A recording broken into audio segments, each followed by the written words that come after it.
चलिए, कल मैंने आप लोग को क्या पढ़ाया था? सेल के आंतरिक प्रतिरोध के व्यंजक और उसी में विद्युत वाहक बल विभवांतर और धारा में संबंध पढ़ाया था, ठीक है?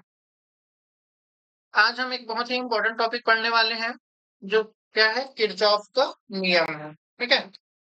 किरचॉफ का नियम किसके लिए लागू होता है? किरचॉफ का नियम परिपथ में धारा या प्रतिरोध का मान निकालने के लिए लागू होता है। और किरचॉफ ने जो है वो दो प्रकार से अपने नियम को विभाजित किया है, ठीक है? तो वही एक किरचॉफ का प्रथम नियम कहलाता है और एक क्या कहलाता है? किरचॉफ का द्वितीय नियम कहलाता है।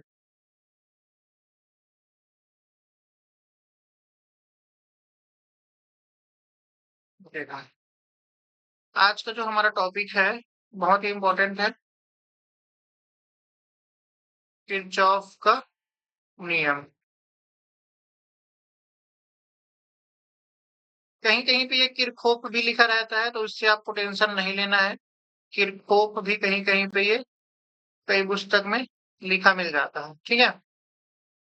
किरचॉफ जो है ने उसने क्या किया है, जैसे अगर हमारे पास कोई ऐसे परिपथ है, ठीक है? परिपथ है, तो परिपथ में बहने वाली धारा का मान निकालने के लिए, उसके अलावा अगर कोई बंद परिपथ है तो वहां पे विद्युत वाहक बल की गणना करने के लिए क्या दिया है? नियम दिया है। तो किरचॉफ ने अपने नियम को दो प्रकार से वर्गीकृत किया है ना? जिसमें से हम देखते हैं, सबसे पहले हम देखते हैं प्रथम नियम को। प्रथम नियम, इसी को याद रखना, क्या कहा जाता है? धारा का नियम भी कहा जाता है। धारा का नियम। अच्छा, इस नियम के अनुसार क्या होता है? जैसे मान लो यहाँ पे कोई संधि है, ठीक है? और संधि की ओर इधर से एक धारा आ रहा है, इधर ऐसे, इधर से एक धारा आ रहा है और इधर, जैसे मान लेते हैं इधर आ रहा है I1, इधर आ रहा है I2, इधर से बाहर जा रहा है I3, इधर आ रहा है आपका I4 और बाहर जा रहा है आपका I5। तो किरचॉफ ने क्या बताया है कि किसी भी संधि पर, संधि मतलब क्या होता है? जोड़। किसी भी संधि पर मिलने वाली समस्त धाराओं का बीजगणितीय योग, ठीक है? क्या कहला जाता है? समस्त धाराओं का, समस्त धाराओं का बीजगणितीय योग, बीजगणितीय योग किसके बराबर होता है? शून्य के बराबर होता है। शून्य के बराबर होता है। इसका मतलब क्या हो जाएगा? अर्थात जो समेशन ऑफ आई प्राप्त होता है वो क्या होता है? जीरो होता है, ठीक है? ये क्या हुआ? आपके प्रथम नियम हुआ, ठीक है? किसका? किरचॉफ के नियम का ये प्रथम नियम है कि किसी भी संधि पर मिलने वाली समस्त धाराओं का बीजगणितीय योग क्या होता है? शून्य होता है। इसको अच्छे से लिख सकते हैं। अभी मैं आपको समझाने के लिए लिखा हूं इसको, देखो। इसको अगर हम सिस्टमेटिक ढंग से लिखेंगे तो कैसे लिखेंगे?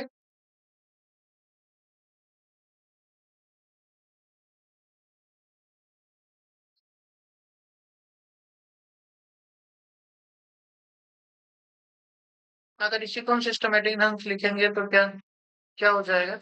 इस नियमानुसार, इस नियमानुसार किसी संधि पर, किसी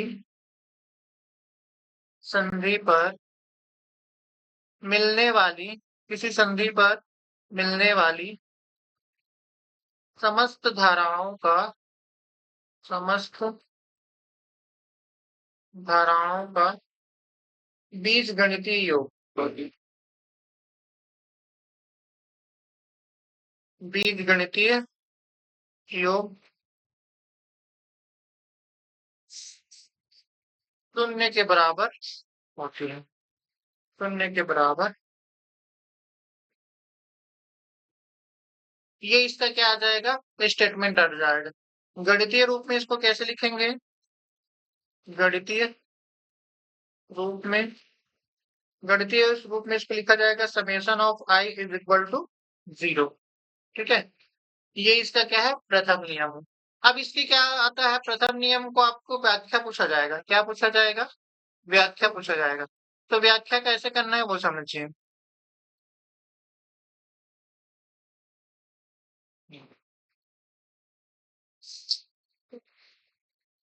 इस नियम में संधि की ओर आने वाली, ठीक है, की ओर संधि की ओर आने वाली धारा, आने वाली धारा धनात्मक तथा संधि से बाहर जाने वाली धारा, संधि से बाहर जाने वाली धारा, बाहर जाने वाली धारा को, बाहर जाने वाली धारा को ऋणात्मक लिया जाता है, ऋणात्मक लिया जाता है।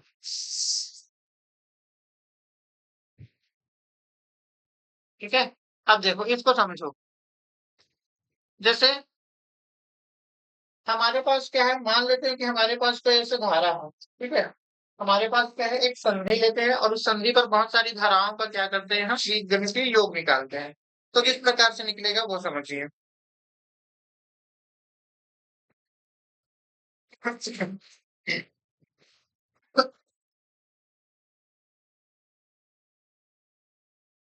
देखो, मान लो किसी संधि ओ पर, किसी संधि ओ पर, ठीक है, मिलने वाली धाराएं, मिलने वाली धाराएं क्रमशः I1, I2, I3, I4 व I5 है, ठीक है।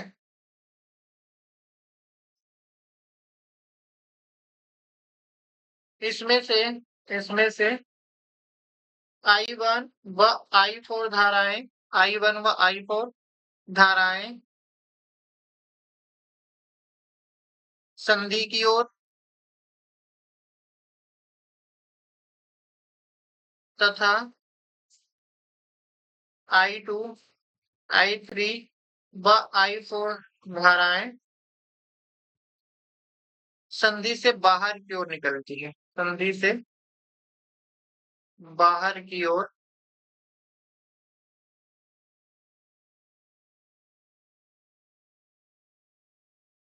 निकलती है, ठीक है। तब अब जैसे डायग्राम बनाते हैं ना, जैसे मान लीजिए ये हमारे पास क्या है, मान लेते हैं कि हमारे पास एक पॉइंट है ओ, ठीक है। अब मान लेते हैं ये ऐसे इधर से एक धारा निकला, इधर से एक धारा आया और इधर से एक धारा आया। मान लेते हैं क्या हो जाएगा, ये I1 है तो ये संधि की ओर, ये I4 ले लेते हैं, इसको मान लेते हैं हम संधि की ओर, ये I1, ये I2, ये I3 और ये क्या हो जाएगा I5।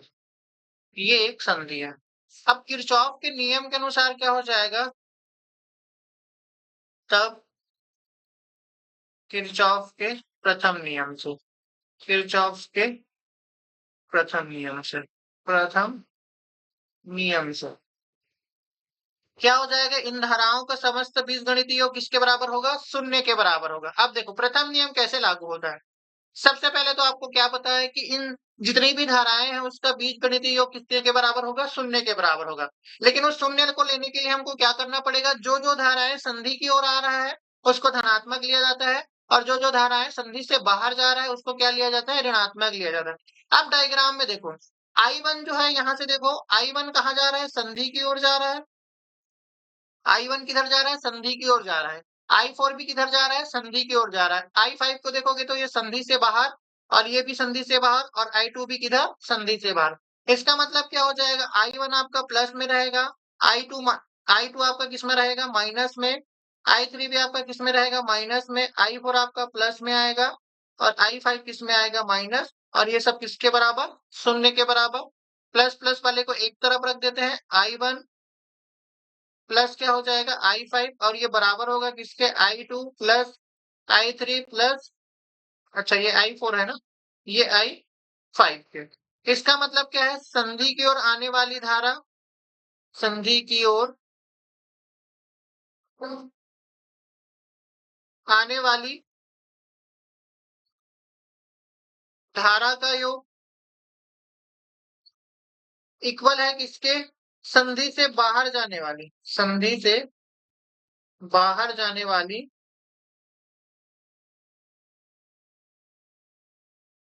धाराओं के योग। तो ये है किरचॉफ का प्रथम नियम। बस देखो, किरचॉफ का नियम में सवाल कैसे आता है, इसका दो प्रकार से सवाल बनता है। एक तो अपने आप में ये एक सवाल है कि किरचॉफ का प्रथम नियम लिखिए और गणितीय रूप में भी इसकी व्याख्या कीजिए, ठीक है। दूसरा क्या होता है, इसका यूज होता है जब हम व्हीट स्टोन सेतु पढ़ेंगे आगे चल के, तो व्हीट स्टोन सेतु में हम इन्हीं नियमों का इस्तेमाल करते हैं कि धारा कैसे बह रही है, धारा का डायरेक्शन क्या लेना है, धन लेना, धनात्मक लेना है कि ऋणात्मक लेना है। तो व्हीट स्टोन सेतु जब हम पढ़ेंगे तो वहां पे इसका यूज करना है। तो किरचॉफ का नियम दो तरीके से इंपॉर्टेंट है। एक तो ये अपने आप में एक सवाल है, और बिना किरचॉफ का नियम लागू किए हम ब्रिटिश स्टोन सेतु को बना नहीं सकते हैं। तो ये प्रथम नियम है। प्रथम नियम में किसी को कोई डाउट है?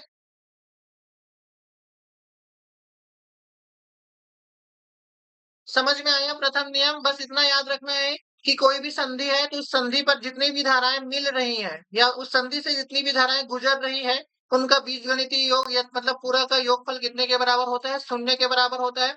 अब वहां पे हमको चिन्ह परिपाटी याद रखना है।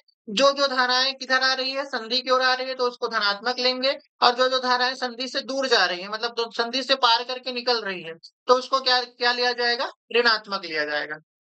क्लियर है? समझ में आया मीनाक्षी?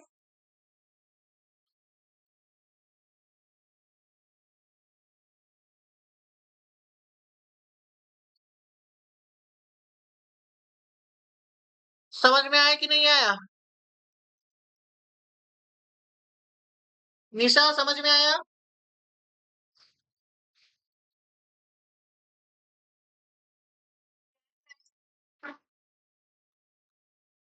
तुमको गायत्री नाम है ना? इसको पूछ रहा हूँ मैं, गायत्री नाम है ना तुम्हारा? विजय जंगेल के नाम से जुड़ा। हाँ सॉरी, गिरजा। समझ में आया? हाँ। चलो, चलो ठीक है। अब हम देखते हैं द्वितीय नियम, जिसको क्या कहा जाता है? बंद लूप या पास का नियम कहा जाता है, ठीक है। हम क्या देखते हैं? द्वितीय नियम।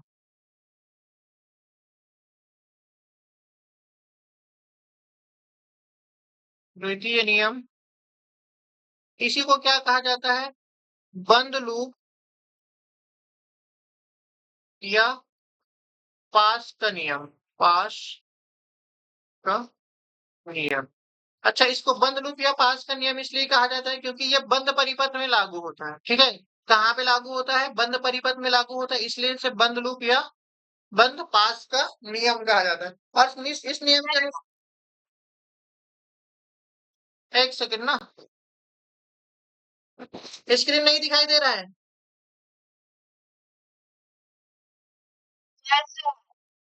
एक मिनट।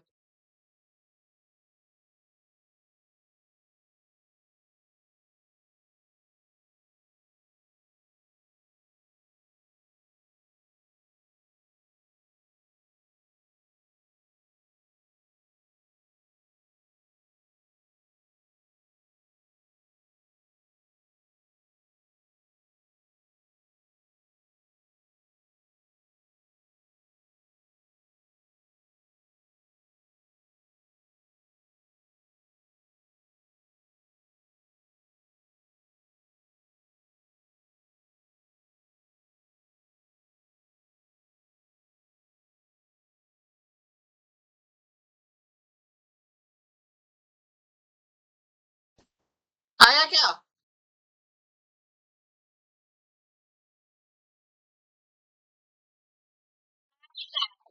एक सेकंड ना, मैं फिर से शेयर कर रहा हूँ इसको।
हेलो।